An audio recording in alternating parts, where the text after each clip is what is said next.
Today, we're going to decode something pretty much all of us struggle with: procrastination. And here's the thing, it's not just some bad habit you need to break. Nope, it's actually a super complex psychological thing going on in your head. But once you get it, you can learn to work with your brain instead of constantly fighting against it. All right, let's kick this off with a scene. I want you to tell me if this sounds, well, a little too familiar. You've got that one big, important thing you need to do, right? It's the thing that could really move the needle at work, with your money, maybe even your whole future. But instead of just starting, something else always seems to happen. Right. Your brain comes up with this massive to-do list of other stuff. All of a sudden, checking your email feels like the most urgent thing in the world. Tidying your desk? Absolutely critical. And hey, just one little video can't hurt, can it? Next thing you know, an hour's gone by, and that big, important task, it's just sitting there, staring at you. It's like you're putting up your own roadblocks on purpose. And this is what's so wild. It's a total paradox, isn't it? Why on earth do we avoid the very things that matter most? It seems like the bigger the task, the more important it is, the more we're likely to just put it off. What is that about? So here's the first thing you absolutely have to understand. This isn't a character flaw. It has nothing to do with being lazy. Procrastination is actually a deep, ingrained defense mechanism. It's like an ancient program that's running in your brain. And believe it or not, it's trying to protect you.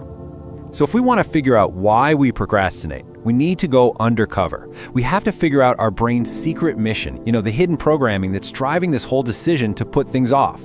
Turns out, your brain is basically running on two super powerful ancient commands. Rule number 1, conserve energy at all times. Rule number 2, avoid stress and any risk of failure, no matter what. I mean, it's a survival strategy that's worked for thousands of years, so you can't really blame it. Okay, so check out the mental calculation your brain does in like a split second. That big, important task, it sees high energy cost, high risk of stress, and the reward is way, way off in the future. But that easy little distraction, that's low energy, zero risk, and you get an instant hit of feeling good. From your brain's primal point of view, it's a total no-brainer which one to pick. But it's not just the brain's old programming. It's got help.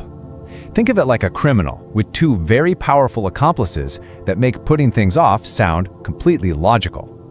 And their names are uncertainty and fear. Let's break down how they operate. So accomplice number 1 is what you could call the fog of uncertainty. Your brain loves clarity. It absolutely hates anything that's vague or ambiguous. So when you give it a huge, fuzzy goal like improve career, it's like you're telling it to walk into a thick fog. It can't see the path, so it just freezes. I mean, what's the very first step? If your brain can't figure that out immediately, its default setting is just to nope out, avoid the whole thing. It's kind of like someone telling you to go on this epic journey but not giving you a map. The easiest, safest choice, just stay home. And then we have accomplice number 2, fear. And specifically, we're talking about the fear of failing at something that actually matters to you. When the stakes are high, the risk of failure feels huge, and your brain is super sensitive to that risk. So it starts making up all these protective excuses. You know the ones. Oh, I'll do it later when I have more time, or I just need to do a little more research first. And this fear, it leads you right into something called the perfectionist trap. It's a vicious cycle. The stakes are high, so you feel this pressure to be perfect. That pressure creates a fear of not being perfect. So what do? You delay. You tell yourself you're preparing or planning, but let's be real, it's just avoidance. And the whole time, that deadline is getting closer, your anxiety is building, and it just gets even harder to start. Okay, so we've got the brain's basic programming, we've got the fog of uncertainty, and we've got fear. Now, let's talk about the world we live in today, because it is literally the perfect breeding ground for all of this to just run wild. Think about it. The modern world is like a non-stop, all-you-can-eat buffet of distraction. Everything is fighting for a slice of your attention. And as you can see, social media, notifications, all those videos, they're winning, big time. Which leaves just this tiny little sliver for the deep, focused work that actually moves your life forward. And the reason these distractions are so powerful is because they hack our brain's dopamine system. Now, a lot of people think dopamine is the pleasure chemical, but that's not quite right. It's really the chemical of anticipation. It's that little signal that says, hey, something new, something interesting, it could be a reward. That's what makes it almost physically impossible to ignore that little red notification bubble. So your brain is basically facing this choice all day long. On one hand, you have the hard path. a difficult task with a reward that's weeks, maybe months away. And on the other hand, you have the easy path, something new and shiny with an instant little prize. I mean, it's an unfair fight, right? From your brain's perspective, procrastination is the most logical bet it can make. All right, so now we've basically put procrastination on trial. We've identified the main culprits, but just understanding the problem, well, that's only half the battle. The really good news is that there's a surprisingly simple way to outsmart these ancient brain programs.